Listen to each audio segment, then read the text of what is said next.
We have a lot of breaking news to get to, starting with that deadly terror attack in Turkey. We're going to take a look now at Istanbul's international airport. It's open again after those deadly blasts went off hours ago. And take a look at what appears to be security video posted online showing one of the explosions. Boy, so overwhelming right there. Here's what we know right now. More than 40 people were killed, hundreds injured, after 3 attackers with guns and suicide bombs stormed the airport. No terror group has yet claimed responsibility. And here at home, security, as you can imagine, is being increased at U.S. airports from Atlanta to New York. We have team coverage of all the latest across the globe. First, let's go to ABC's Terry Moran, who is outside the airport in Istanbul. And a warning, some of the footage you're about to see may be graphic. Terry? Well, good morning, Robin. Just a few minutes ago, I landed here at Ataturk Airport, came through the airport. You can still smell the fire damage, the explosive residue mixed with the cleaner they used for all the blood. And officials are now telling us what happened. Last night around 10 p.m., the attackers arriving here in a taxi, armed with assault weapons. One of them was spotted, opened fire, and blew himself up. This morning, new video appears to show airport security footage from the lower level of Istanbul's international terminal as one of the bombs goes off. Panicked passengers scrambling, running down airport corridors.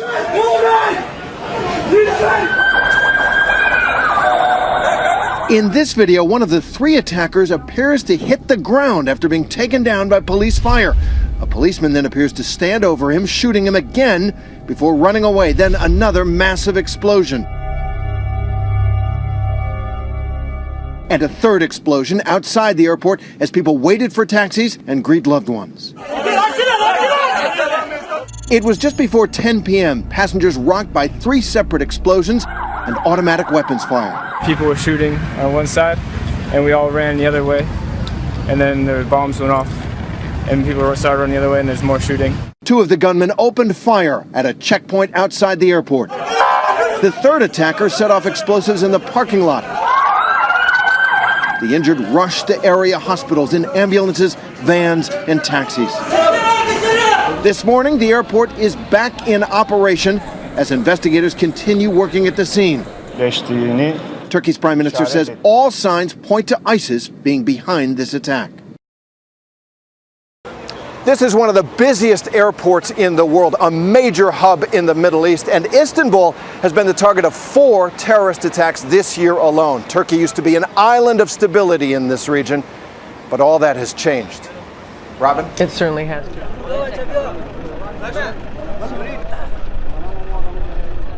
من در خانه بودم انفجار خفیف صورت گرفت از خانه بیرون برآمدم انفجار در 10 ثانیه بعد انفجار بعدی صورت گرفت انفجار بعدی دیگه که در سایه رفتیم در حدود 40-45 نفر از یک موتور ما شخصا خودم که چند نفر کمکم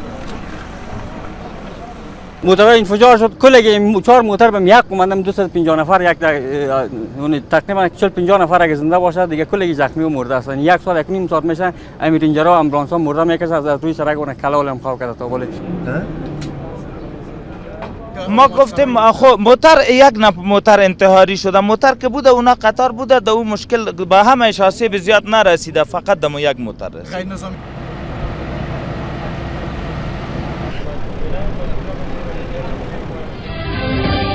Welcome back to Hannity. Yesterday, Secretary of State John Kerry blamed, quote, desperation for the attacks in Istanbul. Really? Watch this. Daesh and others like it know that we have to get it right 24/7, 365. They have to get it right for 10 minutes or 1 hour. So it's a very different scale. And if you're desperate, and if you know you're losing, and you know you want to give up your life, then obviously you can do some harm. Now, while Kerry purports that ISIS is losing and acting out of desperation, well, the CIA director is telling a very different story. Watch this. The ISIL-generated engine of foreign terrorism outside of Syria and Iraq still has a lot of momentum that we cannot rest at all. We have to increase our efforts. It would be surprising to me that ISIL is not trying to hit us, both in the region as well as in our homeland. Here now with reaction, the author of Defeating Jihad, The Winnable War, the Distinguished Chair of Military Theory at Marine Corps University, and that's Dr. Sebastian Gorka. you know, this is like saying again, it's not radical Islam. Don't say Sharia. Don't say jihad. We're just discussing, or the JV team, or they're contained. I don't understand how you can make the case that they're desperate when there's almost now an attack a week. What's your response? Sean, my response is you are applying common sense, and common sense has been banished from the White House and the cabinet. Remember, after Orlando, it was sexual repression of a covert homosexual identity. Our best weapon is love. 2 days before the San Bernardino attack, Secretary Kerry and the President said, ISIS is contained, we are winning. What have we seen since then in the last 18 months? 2 attacks in Paris, an attack in Brussels, San Bernardino, Philly, now Orlando, and yesterday Istanbul. Doesn't sound to me like their style is being cramped at all. They are attacking wherever they wish to attack, and they're taking the war to the infidel, which includes here in America, Sean. They created the vacuum in Iraq and Syria, which we were discussing. They released more terrorists by releasing Gitmo detainees. They referred to them as JV team. They said they're contained, as you point out. I don't know any aspect of this war on terrorism that they're getting right, and they won't even say radical Islamic terrorism. Now, you have written a book, Dr. Gorka, and you say we can defeat these people. What would it really take to win? Well, number one, it would take leadership. It would take a leader in the White House who admits we are at war and an individual who wants to win. So that's number one. Secondly, we have to jettison political correctness. This whole censorship for the last 7.5 years, when the enemy says, I'm a jihadi, and the administration says, no, they're just unemployed and uneducated, that has to be thrown out of the window. Then we have to empower our Muslim allies to fight this war, the Egyptians who have been rejected by the White House, the Jordanians, the Sunnis of Iraq, embed our special forces. We don't want to be the face of this war, but we have the experts, the special forces guys from Bragg, from Little Creek, the people who can be the spine of that coalition. And then lastly, we have to destroy the brand, because killing terrorists isn't enough. I don't have anything against it, but stacking them like cordwood doesn't work when they can keep on recruiting new guys. So we have to destroy the ideology. Because of your background, you're the distinguished chair of military theory. Here's my fear. 58,000 young men in America got killed in the Vietnam War, and we pulled out. We didn't finish the job. In Iraq, I don't like the same thing. Same story. We won Mosul, Fallujah, Ramadi, Tikrit. I've met kids that lost their legs, had their faces blown up, had lost their arms, and we lost nearly 5,000 kids. So my question is, we cannot ask these brave men and women to fight anymore if we don't have the goal to see it through. And it seems that as soon as a battle becomes politicized, inevitably we're going to pull out. Is there a way to defeat these people without watching, as we did in Baghdad and Ramadi and Mosul, these kids going door to door? In other words, is the new era of modern technology and modern warfare going to prevent us from having to send in all these ground troops to accomplish the mission and actually win? Technology is useful, but it's not a panacea. Ever since McNamara, we've had this disease that we think the latest platform, the latest algorithm will save us. At the end of the day, Sean, it is a man with a gun with the boots on the ground. But it doesn't have to be our men or Marines or infantry. And that's what Trump is saying. Right, but it doesn't have to be our guys. It has to be the local Sunnis with us at the six, with us providing the expertise and the training. But look at the Saudis. I mean, you talk about the Sunnis. Okay, they don't like the Iranians creating hegemony in the region, and their influence is now expanded out greatly. On the one hand, but they play both sides. You know, they have played both sides for years. We have this. We have these redacted materials in the 9/11 Commission report. Apparently, shows some culpability and some financial support for the 9/11 terrorists. You know, that's frustrating to me. I don't see that the Saudis are willing to put boots on the ground. I don't see that countries in the region are willing to put boots on the ground. the Saudis are not going to save us. Absolutely right. They've been playing a double-edged game for the last 20-odd years. I'm talking about the people who want to be on our side, the people I've worked with. Oh, well, number one, the Jordanians, incredible special forces. That's true, and al-Sisi is a pretty brave, you know, he's been more outspoken against Islamic terrorism than Obama.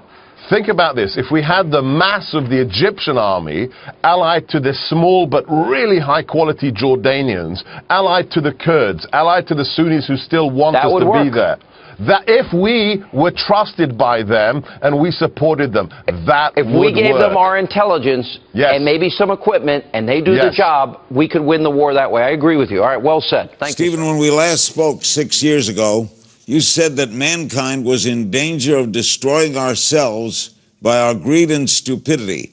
Have things gotten better or worse since then? We certainly have not become less greedy or less stupid. 6 years ago I was warning about pollution and overcrowding. They have gotten worse since then. The population has grown by 500 million since our last meeting, with no end in sight. At this rate, it will be 11 billion by 2100. Air pollution has increased over the past 5 years. More than 80% of inhabitants of urban areas are exposed to unsafe levels of air pollution. You've been warning people about the dangers of artificial intelligence. How seriously are governments taking this warning? Governments seem to be engaged in an AI arms race, designing planes and weapons with intelligent technologies. The funding for projects directly beneficial to the human race, such as improved medical screening, seems a somewhat lower priority. What scientific discoveries have surprised even you over the years? The most surprising was the discovery in 1998 that the rate of expansion of the universe is speeding up, rather than slowing down as had been expected. This is said to be dark energy, but this is just a name given to something we don't understand. In particular, we don't understand why it isn't either exactly zero, or very large, or whether it is constant as the universe expands. Pope Francis is speaking out again in support of gay people. The Pope says the Catholic Church owes an apology to gay individuals and others who have been mistreated. Referring to Christians, he said, quote, "We are sinners." Francis spoke after a visit to Armenia, where he angered Turkey's government by describing the mass killings of Armenians a century ago as genocide. Seth Doan is in Rome, just outside Vatican City, with reaction to the Pope's newest comments. Seth, good morning.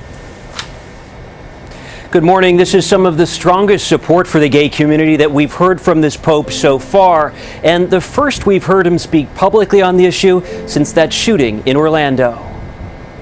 Pope Francis made the apology on board his papal flight, saying the gay community should, quote, not be discriminated against and they should be respected and pastorally accompanied. These wide-ranging, off-the-cuff press conferences on board his papal flights have become a sort of signature of Pope Francis. In his comments Sunday, he also referenced his now famous remark, "Who am I to judge?" referring to gays, which he made during another in-flight press conference in 2013. I think this is significant. Reverend Robert Dodaro is an American theologist. This has been standard Catholic doctrine for a long time, to distinguish between persons and acts. But what the Pope is saying is, no, we have to do more than that. We have to actually apologize. As Catholic Christians, we have to apologize to groups of people, homosexuals being one of them, whom our language and behavior has hurt. Following the mass shooting at that gay nightclub in Orlando, the Vatican had released a written statement about the dreadfully high number of innocent victims, which has caused the deepest feelings of horror and condemnation. But the Holy See was criticized for not specifically noting that so many of the Orlando victims were gay. While the Pope's comments have set a different tone, the Church has not changed its official stance on gay issues, teaching homosexual acts are sinful. Back in April, a report on the family titled "The Joy of Love" wrote there are absolutely no grounds for considering homosexual unions. The Pope often gets credit for being a reformer, but church doctrine doesn't change here. No, it doesn't change. But what changes is tone. And tone is very important. It may be as important as doctrine. So then is this all public relations? If it were only public relations, though, would that be such a bad place to start? The Pope also extended an apology to the poor, to exploited women, and also, Gail, to child laborers. All right, Seth Stone. Man, he that's certainly a big goes heart, doesn't he? places where other people don't. I like what we just heard, that tone is very important. Yeah. But equally important is what he said about genocide in Armenia. Yes, I mean, yes. This has been a long-standing battle for them and a long resistance by the Turks. He doesn't seem afraid to go in. That's right. And speak what he's thinking. Seth Stone, lucky you in Rome again. Thanks. Several years ago, Pastor Ghassan Thomas escaped Baghdad when Islamists threatened him and his family. He went to Turkey and started a church that reached out to other refugees. I go everywhere because I was a refugee, and I can put myself in their shoes and understand them. One day, ISIS sent a spy into Pastor Thomas's church. While this led to a life-changing decision for the spy, it also led to an opportunity for Pastor Thomas to learn more about the terror group. Thomas set up a phone call for CBN News with this man we'll call Mohammed. For his safety, we won't disclose his true identity or location. Welcome, my dear brother. Were you with ISIS or Daesh? Yes, but he's worried about that because he said that on interview, but yes. Thomas told us Mohammed's job within the organization. When ISIS killed a family inside their house, Mohammed would go back and kill anyone who was still alive. At that time, that's how I thought. I thought of killing. I thought of doing many bloody things just to be close to my Allah. He says this bloodlust motivates ISIS. For sure, there will be more and more since it's in the Quran. If you're not a Muslim, you need to be a Muslim, or we will kill you and take everything, finances, women, and everything. This is in the Quran. Fighting between Sunni ISIS and Shiite militias often put Mohammed's own life in danger. For his safety, family members told him to flee Iraq to Turkey. As a devout Muslim, he obeyed his parents, and the opportunity to leave came when ISIS sent him as a spy into Pastor Thomas's church. But Mohammed had his own questions about Jesus. I saw the people, how they welcomed me, and they didn't even know me. I hated those people, and they showed me love. They prayed for Mohammed, and it changed his life. When they prayed for me, I started to cry like a child, and I felt like something very heavy was coming out of my body. At the end of the service, I went home, and it seemed like someone was walking with me, talking to me. I felt like I wasn't on the earth. I felt like I was flying, like someone was carrying me. Then Mohammed read the Bible and compared it to the Quran. I went there and discovered that the God that I want is the God Jesus Christ. He is the right God. Pastor Thomas says Mohammed's change of heart means the church in Europe needs more workers. For this reason, we need some people come and serve God here in Europe with the refugees, just to wake them up, to be against what ISIS do. This former ISIS member expects more attacks like Brussels and delivered a warning for Europe. Do you think there's a great danger to Europe right now? For sure. It's a huge thing. They should wake up. Chris Mitchell, CBN News, just outside Vienna, Austria.